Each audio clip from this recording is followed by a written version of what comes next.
It is Wednesday, my dudes, which means on this Wednesday, the 29th day of March, 2023, there's just one more sleep until opening day, and it's time to talk all the baseball here on The Sweat, presented by DraftKings. Yep. A nice graphic. Emerson Lotzia, Jesse Cofield here for this special edition of The Sweat. So barring any games being postponed due to weather, it's going to be the first time since 1968 that every MLB team opens on the same day. That is wild. So for the first time in the interleague era, all 30 teams are going to play one another in a single season. Of the 15 games, there are interleague contests. 9 are divisional matchups. Wow. So let's just pray for good weather, because that would be awesome. I know at least here in Boston, Steve Buchanan, welcome to the show. You've Thanks. been sitting on this desk with us this entire program. Here in Boston, the weather looks nice tomorrow. A little chilly, but sunshine, and that's a great mood booster. Yeah. So is Gary and Thorne and Eric Halterman, who will join us because we're talking a majority baseball here. Like an opening day special, which will wrap up with some NBA talk. Look how happy Garion is. You can tell Garion it's baseball is because he's so happy. Just Garion. thrilled. We're just thrilled. Guys, so we're going to start with like a betting preview, okay? So 30 teams, all of them on the menu. A lot to choose from. So Garion, which game interests you most from a betting perspective? Yeah, I would say if you're just looking for a standard money line bet tomorrow, the two that have jumped out from just an interesting value perspective, I'll mention the Mariners right off the top. I'm sure Steve might go into that a little bit more in depth, but they're only minus 120 money line favorites in their matchup with the Guardians. I like that side with Luis Castillo over Shane Bieber. Another sort of reasonable favorite you could think about taking on the money line are the Brewers. I just think that pitching matchup is really swayed in the direction of Milwaukee. Obviously, they have Corbin Burns taking the mound for them tomorrow. They're going up against the Chicago Cubs, who I just think in general are overvalued this season. Marcus Stroman is the opening day starter for the Cubs. He was actually really good in the second half of last season, had a 2.71 ERA across that span of time, over 80 innings thrown in that span as well. But he's still Marcus Stroman. He's still someone who strikes out fewer than 20% of the batters he faced, or at least he did, even in that successful stretch of the season. I think Milwaukee's offense is better this year. I just think this pitching matchup, like I said, really lopsided in Milwaukee's favor. I think there's some value taking them as a slight favorite on the road in Chicago. All right, Eric, taking a look at this juicy opening day slate, which games appeal to you from a betting perspective? Yeah, there's a handful of interesting, tighter ones, but one of the medium underdogs that looks interesting to me, White Sox plus 135 versus the Astros. Houston, obviously the stronger team there, but one of the reasons we don't love the White Sox over the course of the full season is they seem like a pretty fragile roster. That's been the case last year, certainly. Lots of injuries with not necessarily the depth backing them up. But that's the kind of thing that matters less on opening day because those injuries to guys like Luis Robert and Eloy Jimenez haven't picked up yet. So the White Sox might play closer to a high 80s win team now, even if their projections are for closer to 500. But that's because that's the team we think they'll be later. Also, Framber Valdez for Houston, very extreme ground ball pitcher. And that's the kind of pitcher I'm going to be watching early in the season due to the changes with the shift. I'm not necessarily moving all pitchers a ton, but guys whose primary skill is keeping the ball on the ground, I'm a little bit nervous that they won't be quite the same as they used to be because the infield dirt is not as safe a place for a ball to be as it used to. All right, Steve, you looking at that Mariners-Guardians game? What's up? I mean, to be fair, although I am a big Mariners stan, Luis Castillo historically gets off to a bit of a slow start in March and April. Some of his worst numbers of his career are in March and April, so maybe tame expectations there with Castillo to start. One thing I do like is the Mets as really, really short favorites here, minus 125 if Max Scherzer going up on the mound against the Marlins, against Sandy Alcantara. Look, Scherzer has looked absolutely dominant during the spring training. He has been one to really take advantage of that pitch clock already. We've seen him kind of manipulate there with the pitch clock that I think he's really going to be able to take advantage of as teams start to acclimate to that pitch clock there. But I think getting the Mets at -125 against the Marlins. Look, Alcantara was obviously one of the best pitchers last year. I don't know if we're going to see that being replicated again here in this season as well. You're not going to see him go for those really deep stretches that we did. What do you have, like 4 or 5 complete games last year? So I think he's going to take a little bit of a step back, whereas Scherzer still looks as good as advertised as we've seen him all throughout his career. So give me the Mets on the money line at -125. All right, Eric, opening day, every Major League Baseball team starts with the same record. Every fan dreaming of a title, thinking their team can win the latest, greatest World Series championship, which is definitely not the case.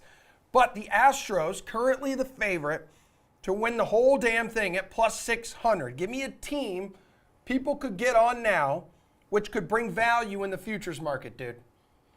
Yeah, I'm not sure the odds have shifted enough to make up for the fact that the Phillies have had a pretty rough spring, and also the Dodgers didn't have a great offseason. So I'm looking at some of the other NL contenders, and I think that maybe there should be a little bit more love going to, say, the Padres and the Braves. I think the Mets also benefit from the Dodgers and Phillies falling off a bit, but they might have a New York premium in those odds already, at least according to the projections over at Fangraphs and Baseball Prospectus. They didn't seem like an amazing deal, but Fangraphs did suggest that both San Diego and Atlanta are good deals there. The NL was pretty tight last season. There were really only 6, I guess 7 good teams, and if those fall off, the rest of the teams that should be near the top should be benefiting more. I think with the Phillies already down to their 8th starter, we really might go from having a 3-headed monster in the NL East to a 2.5-headed monster. So I think the rest of that division suddenly looks a lot more appealing. I mean, Bukes, Atlanta, both the rotation and bullpen here necessary to really dominate in October. And I know you had Jared on your podcast yesterday, but he was on our show and picked Atlanta to be the only 100-win baseball team in Major League Baseball this year. No, they are one of the most complete teams in Major League Baseball, but I'm going to continue to ride the Padres here. Like, what do they have to do for them to be favored to win the division at this point? Yep. It's absolutely asinine that they have the second best odds to win the NL West. The Dodgers offseason, like Eric just said, was pretty quiet, but the additions did not outweigh the subtractions. When you lose somebody like Trey Turner at the top of your lineup, that's a massive loss. Where the Padres did anything and everything that they could to give them probably one of the scariest lineups that I've seen over the past, maybe 20 years at this point. That lineup is an absolute banger. And then if the pitching starts to align, who is going to beat this team? Right now, the Padres to win it all is nearly 10-1 at this point. Are there other teams in front of them that are going to be tough to beat? Absolutely. Like, you mentioned the Yankees and the Dodgers and the Astros, who just seemingly walk into the championship series every single year. But until something happens and this Padres team starts to endure a bunch of injuries, kind of like the Phillies are right now, getting almost 10-1 on the Padres right now, that's just crazy. So give me the Padres at this number. Gary, they'll have a full season of Juan Soto. On top of that, they get Fernando Tatis Jr. back from suspension. I believe it is in late April. Oh, yeah, they also signed Xander Bogaerts. This might be the most talented team in baseball on paper, talking about the Padres. Yeah, I would agree. He's eligible to come back April 20th, and I think he'll come back and hit the ground running. I think Tatis is going to remind people why we thought of him as maybe the face of baseball just 2 years ago. These guys did a really good job covering the top of the board. I'll talk about some long shots that maybe people would want to be interested in. I thought Eric was going to include this team in his grouping of National League powers that should have a better chance because the Phillies are a little beat up. But the Cardinals could legitimately have the best lineup in baseball. I know the pitching is really suspect in the rotation. I do like their bullpen a lot. When Miles Michaelis is starting opening day, and that's because, oh no, Adam Wainwright got hurt. However, will we get over that massive, massive hurdle? That's obviously a little concerning. But the Cardinals 16-1, like I said, they could just score the most runs of any team in baseball this season. There's value in that.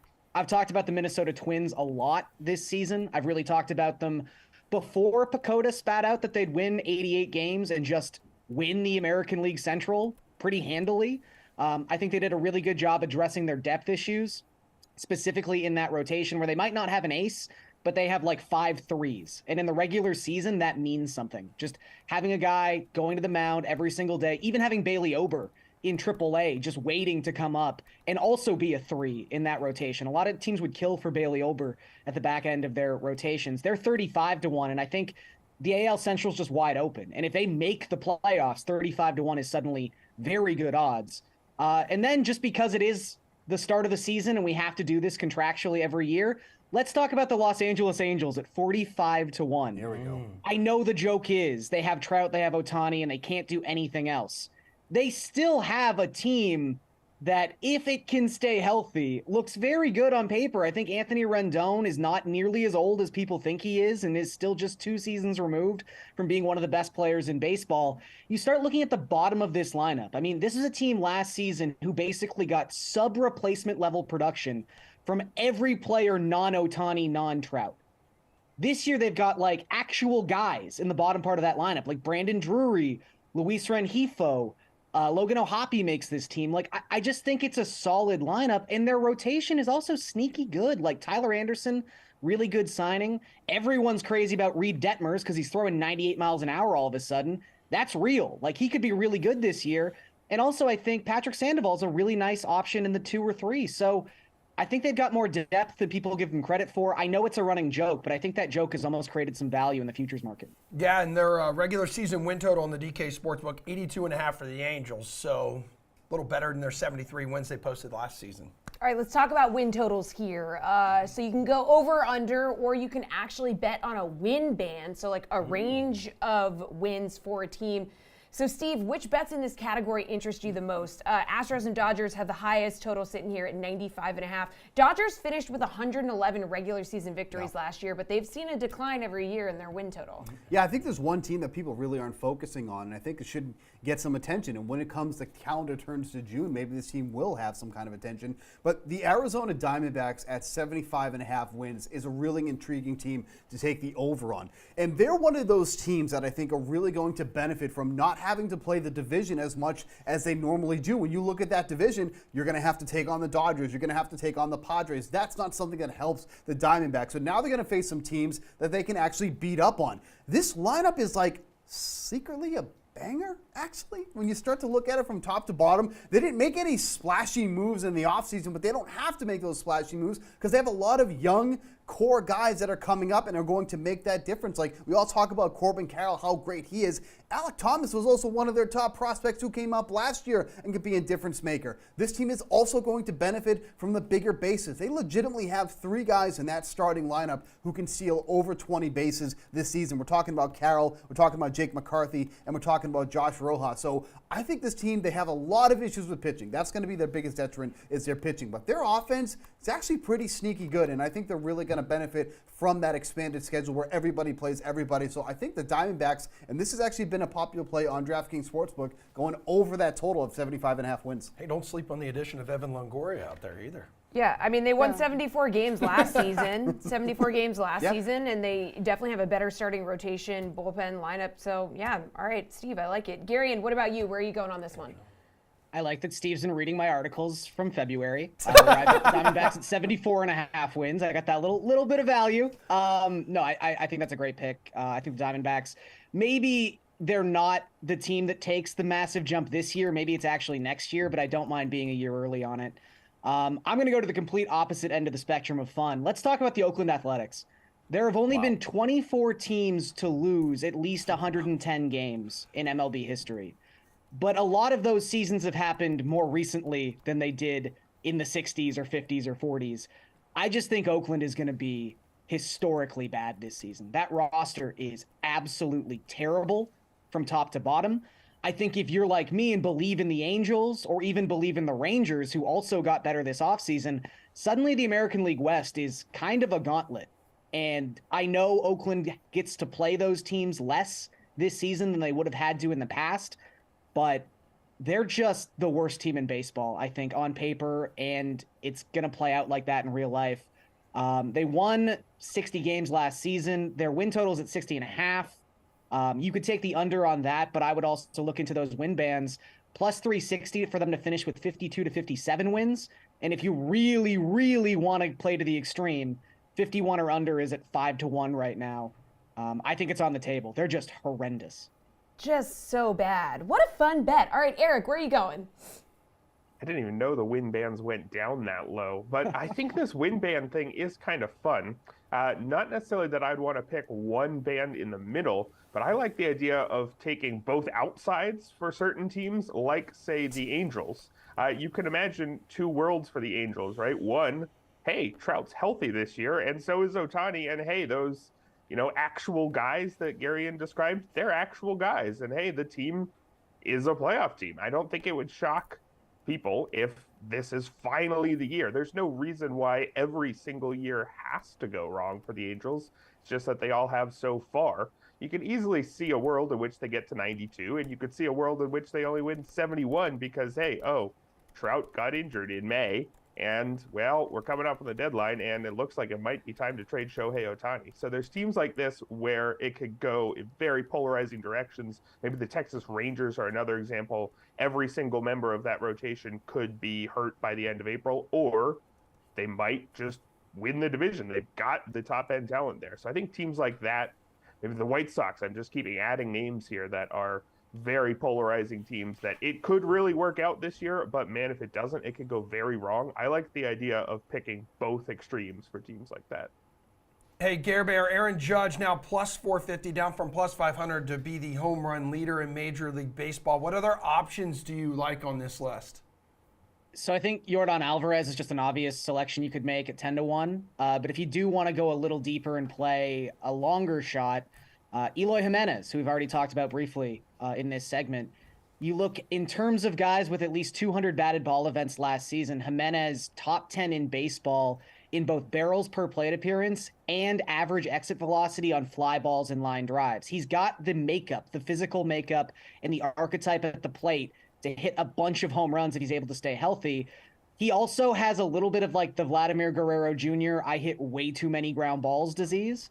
But we saw Guerrero Jr. hit 48 home runs in 2021. Like, guys can overcome this in a stretch of time. And I think if Eloy can stay healthy, 30-1 is way too long of odds for the kind of potential power he has. All right, Eric, how low down the board do you want to go here for home run leader? Well, there's one near the top, Kyle Schwarber. I don't know why he's ranked 5th. A couple of the projection systems, the BatX has him tied with Aaron Judge for first. ATC has him tied for second with Mike Trout. So I think among the leaders, he's the most interesting. But lower down, Juan Soto, plus 3,000. I'm always going to be a Juan Soto guy. He's always had that just stupid amount of plate discipline and contact. But he also has one of those launch angles where he keeps it on the ground more than he needs to. And he'll probably just keep being that guy because it's worked out pretty impressively for him so far. But he's still so young that it's not at all hard to imagine him just deciding, hey, you know what? I really could hit 45 homers if I wanted to. And hey, you know what? My contract year is about to come up. Let's just see if I can get 50. He seems like the kind of guy where if he decides this is the year where he's going to get more homers, I think he could do it. And I think those are great odds for a guy just with his overall hitting talent. Buke, some senior dude, Rafael Devers here, plus 3,500, last position player in the Red Sox from that 2018 World Series title. Yeah, he's obviously somebody that's in the mix. Austin Riley at 13-1. He was just outside that 40 home run range last season. I think that's someone that's going to be consistently in that conversation. I'm going to throw one long shot out here too as well in that same range of 35-1. Byron Buxton. We keep betting on this guy. He keeps getting hurt. If you go back and look, he played 92 games last season. He almost hit 30 home runs in those 92 games. If somehow this guy cannot get injured, and we say this every single year, he is like a shoe-in for MVP anytime that he is actually on the field. There were only 2 players who played less than 100 games last year and hit at least 20 home runs. He was one of them. Contreras over with the Braves was the second one. Byron Buxton, 28 home runs through 92 games. That is absurd. Think of what he can do if he actually plays 150. You're putting up exorbitant numbers here, so I'll take a long shot with Buxton. I like that. Thanks. All right, guys, so many other things you can bet on for MLB season. Player totals, player milestones, awards. So what are some of your favorite bets heading into the season, Eric? Let's go a long shot MVP in both leagues. Jazz Chisholm plus 4,000, tied for the 17th longest or shortest odds in the NL. If the Marlins actually get there this year. I don't think it's going to happen, but it's not impossible, especially again with the Phillies maybe not having the team they were supposed to have at the start of the offseason. If they make the playoffs, I think he'll have a chance. It's probably because he had a breakout season. Then the AL, I hate betting anybody other than Shohei Ohtani because it basically means you're betting on Ohtani getting injured. But if you were going to go with someone else, Carlos Correa plus 3,500. Let's imagine a world where Byron Buxton plays, 80 to 100 games. He's really good, but, he only plays 80 to 100 games, so he's not the MVP. But the Twins win the division anyway. It's probably because Carlos Correa had a really good year. And also, on a personal level, remember that story where he, banged his ankle and he was worried that, that was the sign that everything was going to go really wrong? Well, I've got metal plates in my arm, same way he has in his leg, and that's just what happens sometimes. Sometimes you bang whatever it is that has the plate and it just vibrates and feels really weird, and then it's totally fine. And that's basically what he said happened. So I believe him. I believe that incident last year, I think somebody slid into him at second base.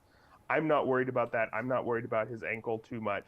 I think you're getting a fine price on him, and I think if the Twins win the division, I think he's a great bet. Steve Louis Castillo, regular season total strikeouts thrown over 190.5. What do we think? That's actually a pretty good one. Hey. From Jesse Cofield. Yeah. There is a race to 10 wins on DraftKings Sportsbook. So which team do you think is going to get 10 wins first? Tampa Bay Rays are 9-1 to get 10 wins first. You look at their schedule to start the season. They don't play a team above 500 until April 14th. They open up against the Tigers, then face the Nationals, the Athletics, and the Red Sox for 4. After the Blue Jays, the first team after 500, it's 3 against the Reds. I think the Rays can get 10 wins before any other team in this league, and they're 9-1. Maybe they're not the team that's going to, be a huge winning team throughout the season, but I think they can get to 10 wins before anyone else. When you look at that kind of schedule that they have to start the year, that feels like a misprice there. Give me the Rays at 9-1 for the first to get 10 wins. That team always seems to figure it out with a bunch of lesser-known players. Absolutely. Yep. Garion, favorite bet heading into the season? So I will say I'm in full lockstep with Eric. I already have some Correa MVP bets. I just think the narrative is so easy to get behind too. Like a guy who was not even supposed to be in the American League this season. He literally tried to sign with 2 National League teams, and they were like, no, we just don't want you. And I think the thing with Correa, even in redraft leagues right now, his ADP is being affected by his injury, quote unquote. It's not like he didn't sign with the Giants or the Mets because they thought he was going to get hurt in 2023. They thought he was going to get hurt in 2026. He's going to be fine this year. He's still one of the best players in the American League. So I love that bet. I also like another bet at 35-1, Christian Javier to lead the league in strikeouts. If you look back at his ratios last season, he actually had the exact same strikeout rate as Shohei Ohtani, who's pretty good. It's a pretty good guy to keep company with. Javier's slider is maybe the best pitch in baseball. It really might be in terms of whiff rate, his ability to use it to both sides of the plate.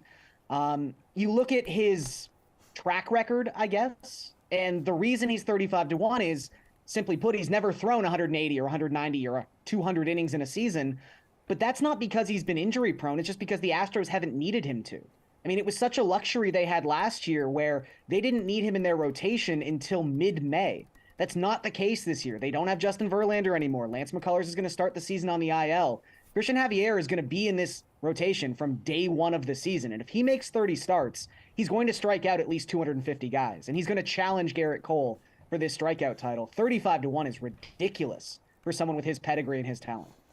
All right, Gare Bear, Eric, we will see you two later. Thanks for hanging out with us on this opening day preview edition of The Sweat. We're going to talk more baseball with you, though, coming up. We're going to tackle the DFS side of opening day tomorrow. I'm excited to do that with you. Yeah, but first let's check in with the Dan Lepetard Show as they discuss a lost art among managers in Major League Baseball.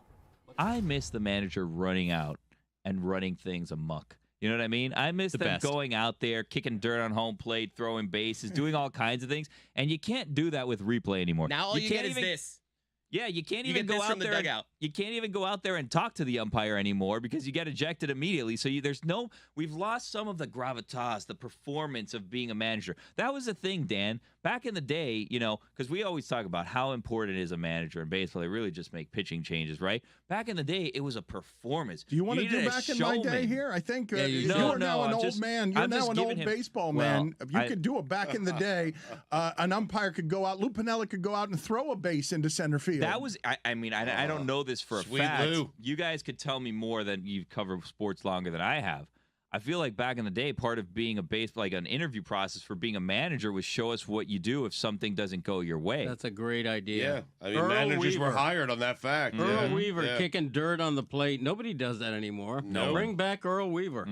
Juju, put on the poll at Levitard Show. Do you miss the enraged manager running out on the field as an adult and making a fool of himself? It's sad now. All you get is the manager in the dugout holding up play. Hand out, we're checking this. Yeah. It's like, no, go out there and yell at him. I want to see some personality. I'm with you guys. I don't- Yeah. there's nothing Part of the stopping, game. There's nothing Yeah. stopping them from going out there and while they're seeing if they want to challenge, go argue the call. Once we move to robot umps, are there going to be no more people getting tossed out of games? Because the robot's not going to be able to have that jurisdiction. You're of, out of getting, here. Get out of here. What if you just go unplug the robot? Ooh.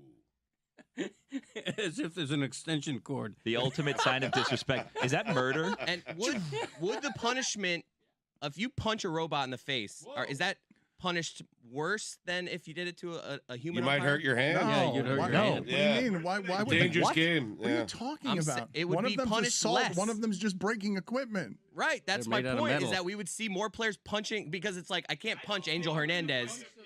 I can't punch Angel Hernandez because that will lead SportsCenter for 5 days. Well, who's going to feel bad for a robot where if this is a bad call, yeah! All right, you are looking at the highest priced players at each position on opening day. This is for the MLB 500K opening day special. 100K going to first place. Going to be amazing. So these are the most expensive guys at each position. Steve Buchanan is here with us on the Sweat. Steve, Jacob deGrom, highest priced player on the slate, $9,600 for his Rangers debut. Are you looking his way, or are you going to be going somewhere else on the mound? Yeah, I'm going to be going a little bit lower on the board here. I'm going to go with Shane McClanahan going up against the Detroit Tigers. The Tigers were one of the worst teams in the league going up against lefties, and they are extremely strikeout prone. We saw Shane McClanahan make 29 starts last year, just under 200 strikeouts, going up a team that has very little power against lefties. McClanahan definitely tailed off at the end of last season, especially more specifically at the All-Star game. We really started to see him take a step back, but he's looked healthy in spring training. He's been working on his mechanics. He felt that he was working a little too fast because of the pitch clock, so he's actually been able to adjust that, and he's been much better with his command in spring training since he made those adjustments. He's got a really, really strong matchup here against the Tigers. Only $7,700. That really feels like the price we saw him last year when he was struggling, not when he's at his healthiest, which he's coming into this year. I think McClanahan is a really undervalued pitcher to take this for opening day against the Tigers. All right, how much cash does your favorite infielder cost? Who is it? Yeah, we're going to go with Austin Riley. We just talked about him in the last segment here. $4,600 going up against our favorite guy to target against Patrick Corbin of the Washington Nationals. The human home run giving up machine. Gave up over 30 home runs last year. Austin Riley should get right back on track here. So much power against lefties here for Austin Riley, who is just shy of hitting 40 home runs last year. $4,600 feels like an absolute steal for him. This is somebody who easily, as the season goes on, is going to be over that 5K range. But this just says everything you need to know about the Washington Nationals, that Patrick Corbin, their most expensive pitcher, is their opening day starter. That bullpen, that whole rotation is going to have issues all throughout the year. The Braves should get out to an early win in this one here. Austin Riley in the middle of that really, really strong lineup. Almost everybody is coming into this game healthy. Ronald Acuna should be at the top there, but Riley at $4,600 feels like a really strong spot for him. Yeah, never underestimate his ability to be even worse than the previous start, month, or season. Because 2021 happened, and then 2022 happened. You're like, oh my God, you did it. You did it. You crazy son of a bitch, you did it. All right, let's talk outfielders. Michael Harris, the second, under 4K. Yeah. This dude coming off NL Rookie of the Year honors. What do we think about slotting him in, or are you looking elsewhere? Yeah, Harris is a great pick. I mean, for all the reasons that I just gave about Patrick Corbin. I was actually looking at Randy Arozarena going up against the Tigers, going back to the race here. We obviously saw everything that Arozarena did in the World Baseball Classic. He was probably one of the most celebrated players in that event. But this was a great matchup for him going up against Eduardo Rodriguez. If you remember, Arozarena really hits lefties well. You look at his numbers for the last couple of years. He has a WOBA of over 350 against lefties. A lot of his power comes against lefties. And Eduardo Rodriguez had that weird time last year where he was out with the team for a few months, was away from the team for a few months, still working his way back through spring training here. Hasn't been exactly, his control has been a bit off here. So I think Randy is a really strong spot here to put in the outfield. He's a little bit expensive at 5,100, but he's got that power. He's got that speed. Don't forget, the bigger bases now is going to really entice teams to run on the base pass, and we've seen him do that numerous times with success all throughout the season last year and even during the World Baseball Classic. I think Arozarena at 5,100, really strong play there going up against Eduardo Rodriguez. Favorite value play in the opening day slate, and why is it Tristan Casas at $2,900? Not my favorite. Okay. Could be a favorite as the season progresses. Gets but to face Kyle Gibson tomorrow. Yeah, Friend Kyle of the program. Kyle Gibson, he's actually one of those guys that's decent to start and then really falls apart at Good. the end of the year. So I'll keep there's that a in tip for you. You can use that and tell your friends or something. Jose Miranda Friends? coming for the yeah, we know. Jose Miranda going for the Twins. He has been absolutely on fire during spring training. 5 home runs now through spring training. He's going to be their starting third baseman as we come into this year. He's going to hit lower in the lineup, but he's going to have some really good protection with guys like Carlos Correa hitting in front of him. I really like him throughout the season. He's probably going to have multi-position eligibility as well. You can slot him at first base or third base. He's probably going to see times at both, but he's one of those guys that really flew under the radar last year, has some good pop, and I think as a value play at the corner spot at third base, I think he's a really strong spot here in opening day. All right, thank you, Steve, getting us ready for That's it. opening day. Nice and job, if dude. you Hey, thanks. want to get ready for opening day, you definitely want an edge this 2023 season. So you got to check out the MLB betting guide that VSiN puts out. Go to vsin.com/subscribe. So the guides are only for subscribers, but they're going to get you on board for $9.99. Then you get the guide, you get all the other great shows, articles, resources that they offer every day. So you will get that edge. All right, coming up, we're going to leave the diamond behind. We're going to get some NBA picks for tonight. I believe your former Unreasonable Odds co-host Julian Edlow will be part of that.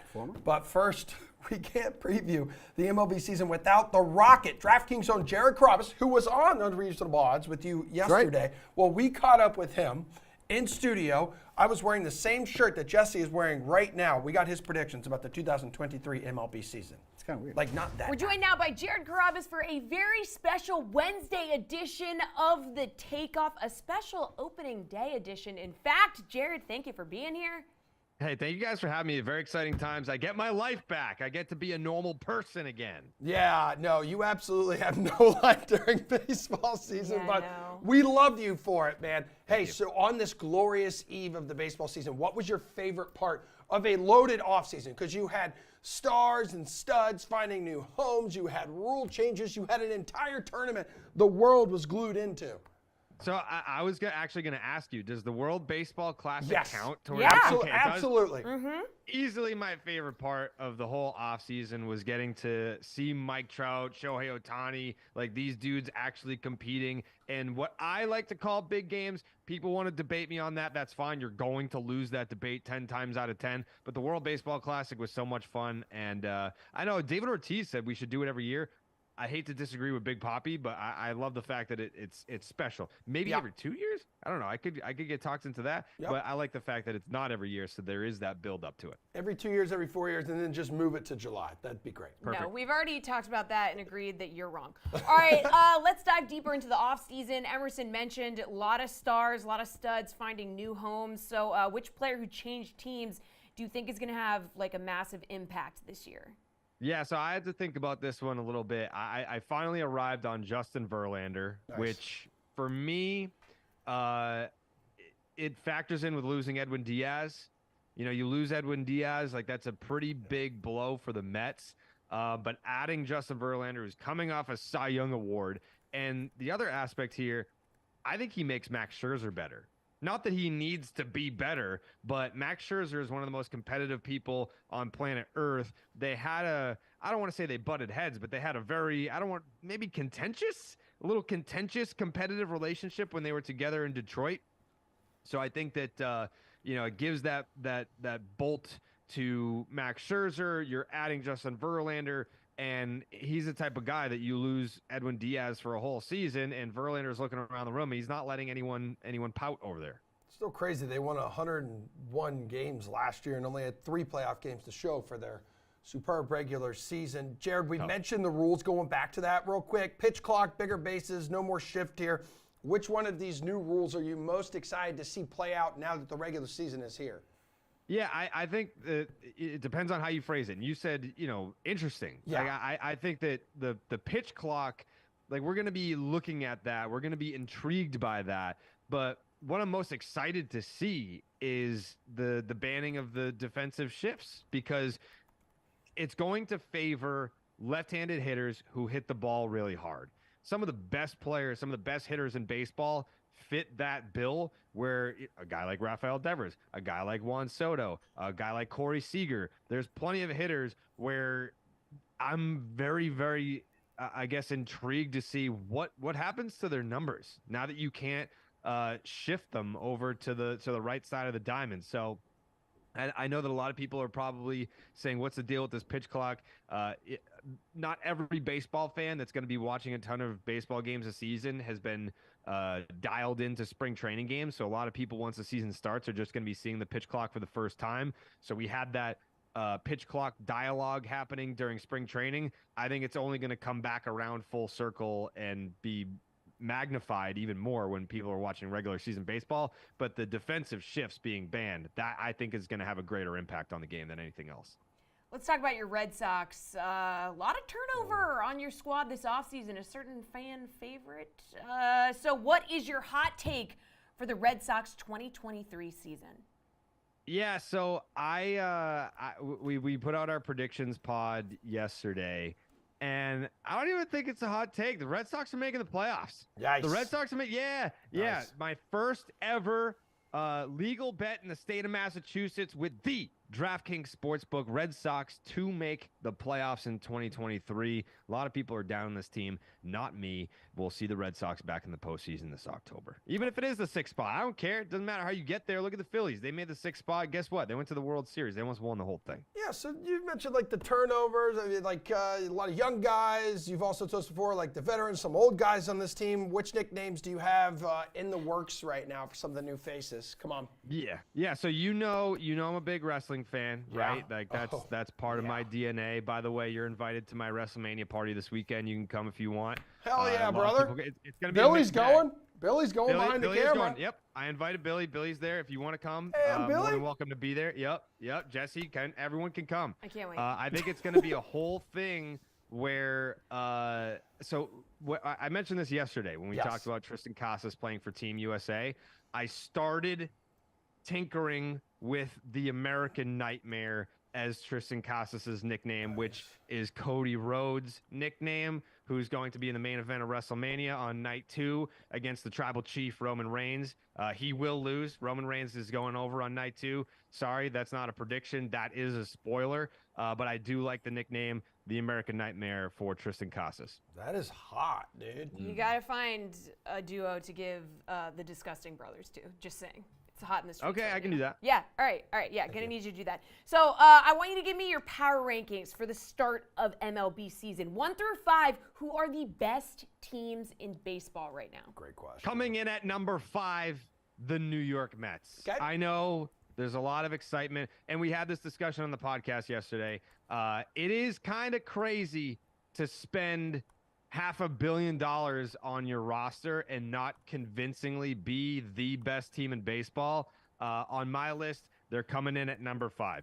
At number 4, are the Dodgers underrated? Ooh. I feel like they could be. There's a lot of pomp and circumstance surrounding the San Diego Padres. A lot of people picking them to be in the World Series, myself included. I finally picked the Padres to win the NL West this season, but I think the Dodgers are being criminally slept on. Their lineup is not as lengthy as it used to be, but they're still the Dodgers. Like, what a luxury for them to be able to come under the luxury tax and still put a team on the field that has a chance to win a World Series. The Dodgers at number 4. Then the aforementioned San Diego Padres at number 3. I do think that they're the real deal. I do think that they're going to take a giant step forward this year. I do think that once you kind of put together these super teams, they don't often click right away. I think this is the year that the Padres click. And I know that they were in the NLCS last year, but it doesn't quite feel like that because the story of the postseason was the Philadelphia Phillies. I think the story of the postseason this year is going to be the San Diego Padres. Coming in at number 2, the team that I picked to have the most wins in Major League Baseball this season, that would be the Atlanta Braves. Nice. The Kings of the NL East. The team that, as you put it, Emerson, did not lose a game in the second half last year. Damn right. I've got the Atlanta Braves. And then, obviously, at number 1, the Kings, until they are dethroned, the Houston Astros. And listen, if you get upset by that, if you get triggered by that, get over it, okay? They cheated in 2017. They didn't get punished. Wah, wah, wah. You had some people get fired. You had some people come back into the game. You had some players change teams. Put some respect on the Houston Astros name, because not only did they just win a legitimate World Series this past October, but they've had so much turnover with that roster that even if you want to get on them for 2017, how many of those key cogs are still left? Like, move on. Except that the Houston Astros are the kings of Major League Baseball. They've been in the ALCS every single year for the last 5-6 years, whatever it is. Put some respect on the Houston Astros. Number 1 on my power rankings. Lost Verlander to the Mets, but plenty of depth in that starting rotation for sure. Before you get out of here, we have some rapid-fire questions to rapidly rip through. A, best player in baseball right now. Shohei Ohtani. Player who's the most fun to watch. Shohei Ohtani. Okay. Oh, my God. Most underrated player. Most underrated Yeah, player? not Shohei Ohtani. Not Shohei Ohtani. The number 1 most underrated player right now, today, is Clayton Kershaw. Everyone talks about Clayton Kershaw like he's like over the hill. He's on the doorstep of retirement. Like, yeah, he's not making 30 starts anymore, but the dude, I think he pitched like 124 and a third innings last year and had an ERA that was in like the mid-2s. He's still really good.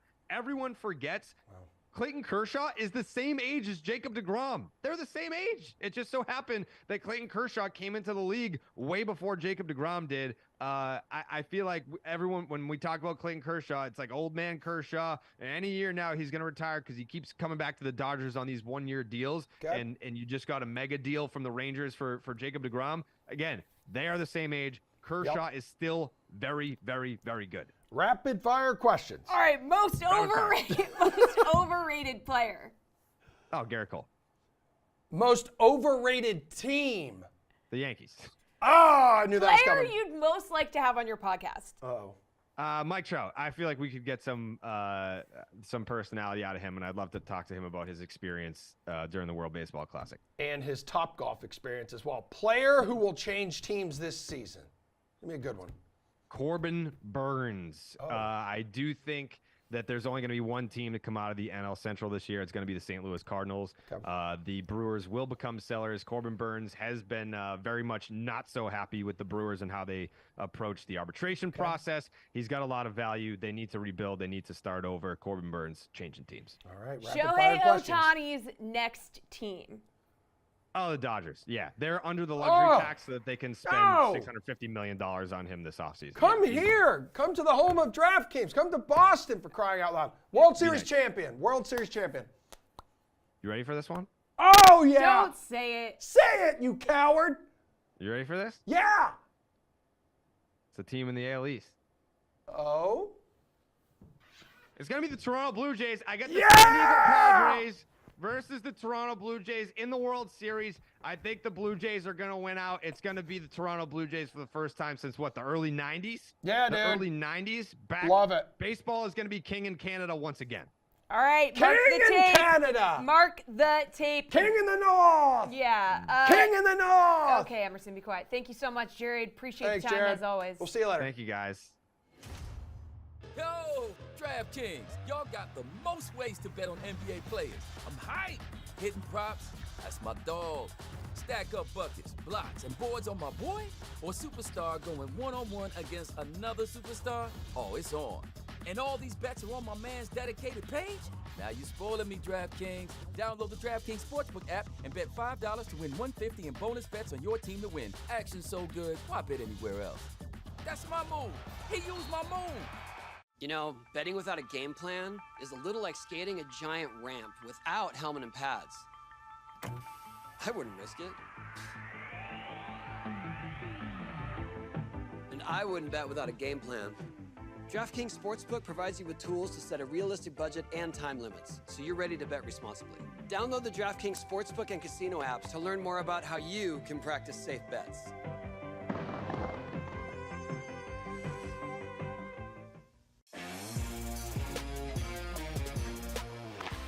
This season, DraftKings Sportsbook is your place to bet on the greatest sport on ice. There's so many ways to get closer to the game.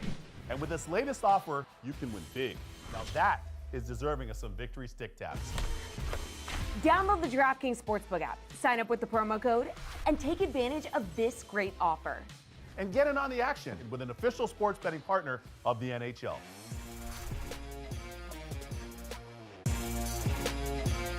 With DraftKings Daily Fantasy Sports, you can play for millions with a lineup full of big NBA stars. Maybe you throw in a three-point specialist that's been around the league, seen a thing or two. You know, if you want. Download DraftKings and play for your share of millions. Action's so good, why play NBA anywhere else? All right, our Major League Baseball opening day special continues now with a look at tonight's 10-game NBA slate with Julian Edlow and Mr. Nick Whalen of RotoWire. We're talking best bets, gentlemen.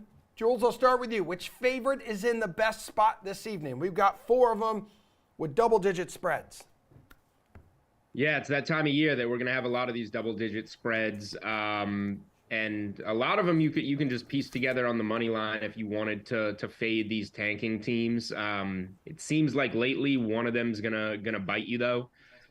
For me, the game that I'm looking at is the Sixers-Mavericks game. Like, if the Sixers bring their guys back, being Embiid and Harden, I would lay it with them at home against Dallas. Dallas is kind of unwinding. They had to get that Pacers game, but they were at full strength essentially against the Pacers' second unit. If this is a level playing field in Philly, I really like the Sixers to bounce back after their road trip and get this game. But if you're asking me for my favorite underdog, if things go the other way and those guys are out, I'll do the same thing that I did, the other night and just say the Mavericks are the best dog on the slate. Yeah. No, we're right now. We're just asking you your favorite. So which favorite is in the best spot? I understand that. Nick? Well, really, because you seem to have. It's a little complicated this time of year. Yeah, it's a moving target. Yeah. Just follow the rundown and the questions. So we'll Nick, talk go ahead. Next. Which favorite is in the best spot, Nick? Well, Julian brought up the Sixers, and I'm closely monitoring that situation. We'll see who plays. I'm not fully convinced that the Sixers aren't trying to get down to the 4 spot and dodge the Celtics and maybe set up a matchup with the Bucks team that they feel pretty good about in round 2. So something to keep an eye on there. They're up 2 games on the Cavaliers right now, so it might be tough to do that. Speaking of the Bucks, I'm actually okay taking Milwaukee up to 11.5 tonight. They lost to Indiana last week. It was an embarrassing loss, one of the worst of the season. The Pacers are holding out a bunch of regulars tonight. We don't think the Bucks are going to do that, although we'll see. They're playing Boston tomorrow, so wouldn't be surprised if we get some late breaking news there. Either way, Indiana has no interest in winning this game, and I think if Milwaukee plays its guys, they easily win this game by double digits. Kind of feel the same way about Sacramento and Portland as well. That number's up to 13.5, so we're kind of getting on the edge there, but this Blazers team is like absurdly bad, guys. I mean, they lost by 34 to the Pels the other night, didn't even get over 90 points. Far and away the worst net rating of any team over the last 10 games. I mean, they're going into full shutdown mode. And also looking at Phoenix minus 5.5 tonight against the Timberwolves. Kevin Durant is that one superstar who, whenever he comes back from injury, he just seems to be like at 100% right away. All right, Jules, now we're going to talk an underdog that could make some noise. You like the Rockets at 10.5 here? What's up? Guess what? I'm going to cheat again. Yeah! Dallas was the only underdog that I was going to talk about. As we are talking, a game has populated on the board on DraftKings Sportsbook. The Celtics play at the Bucks on Thursday night. Milwaukee plays tonight. It's the second game of a back-to-back for them. It's the first game home after a long road trip. The Celtics completely crapped the bed last night against the Wizards in Washington. They were looking ahead to this Bucks game. The Celtics have been awful as double-digit favorites this season, 9-8 straight up, I think. They're 6-8 straight up in their last 14 games as double-digit favorites. They've been awful in that spot.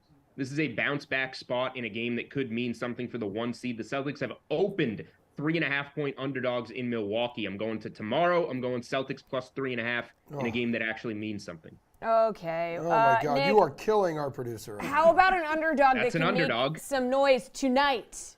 Tomorrow night. Tonight. So it has to be on tonight's slate. Okay. I'm gonna go with the Chicago Bulls. They're +2 at home against the Lakers team that they just beat pretty handily on Sunday. On paper, pretty good bounce back spot for the Lakers, but the Bulls have quietly played pretty well over the last month or so. I mean, they're 7-3 in their last 10. They're a top 10 net rating team in that span. As some other teams are falling back in the East, it's looking like they're going to make at least the play-in tournament. I didn't think LeBron James looked very good on Sunday. I mean, it's fantastic that he's back in action for the Lakers. That's good for them long term. I thought he kind of hurt them in terms of how bad he was on defense. He clearly didn't have his normal lift. And we also saw a diminished version of Anthony Davis, who just on any given night could fade away. I mean, he took 8 shots on Sunday against the Bulls. That was the 6th most on his own team. That cannot happen, and yet it seems to happen once a week for Anthony Davis. So even if you think LeBron looks a little bit better tonight, the Lakers are under 500 ATS as a favorite this season. I think this is a pretty good spot for the Bulls to get another win. Hey, Nick, what player prop interests you the most this evening? I got a couple quick ones, and we're going pretty deep here. It's the point in the year where I'm going to hand out an Andrew Nembhard over 13.5 points tonight against the Milwaukee Bucks. As I stated, I like Milwaukee to win this game big if they play their guys. However, they are number 1 in pace right now, the Bucks. So even if they are a good defense and they are the better team, I think we'll see some points on the other side for Indiana. Nembhard's gone over this number in 7 of his last 10. And of course, a bunch of regulars out for the Pacers. I also like Marvin Bagley over 24.5 points plus rebounds. Pistons get the Thunder tonight. They're catching OKC on the second night of a back-to-back. Thunder are one of the worst rebounding teams in the league. They basically have no centers on the entire roster. They've just ignored that position all year. And Bagley's been playing close to 35 minutes per game since coming back from injury. All right, Jules, you got a player prop tonight, tomorrow, rest of the season. What are you looking at? Yeah, I'm looking to next season here for a guy. Just kidding.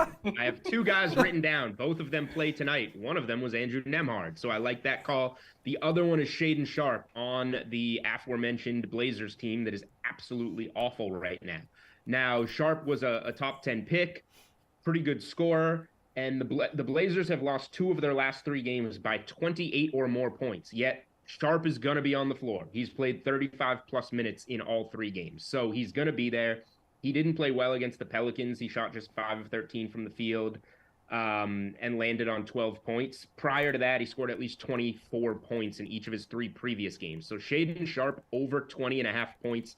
He's going against a Kings team that plays with rapid pace, but ranks near the bottom of the league in defensive efficiency. It's a perfect matchup for him. I like Shaedon Sharpe to get into the 20s here in points.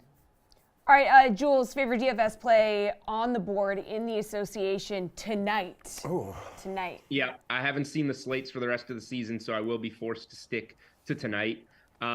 It's going to be the same value, guys. Like, Indy and Portland are the 2 places to get value. I think the player prop guys that we mentioned in Sharpe, Nembhard, Bagley, those are all guys that I think you want to have in your lineup, and then you can just kind of pick your superstars from there. I think these slates now are almost worth building backwards and taking those value pieces first. Nick, favorite DFS play, what is it? I'll go on the other end of the spectrum, just highlight a couple of higher priced players I like tonight.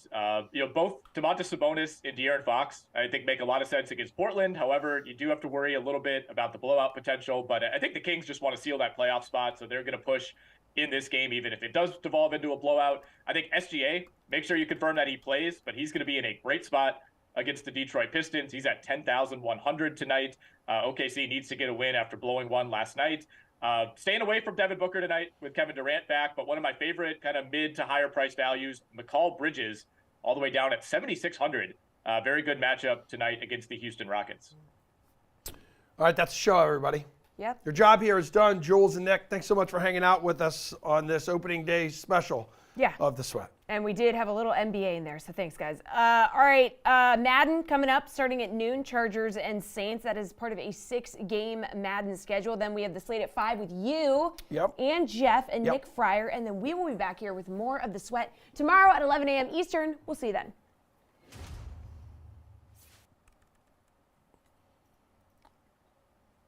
Lovely work.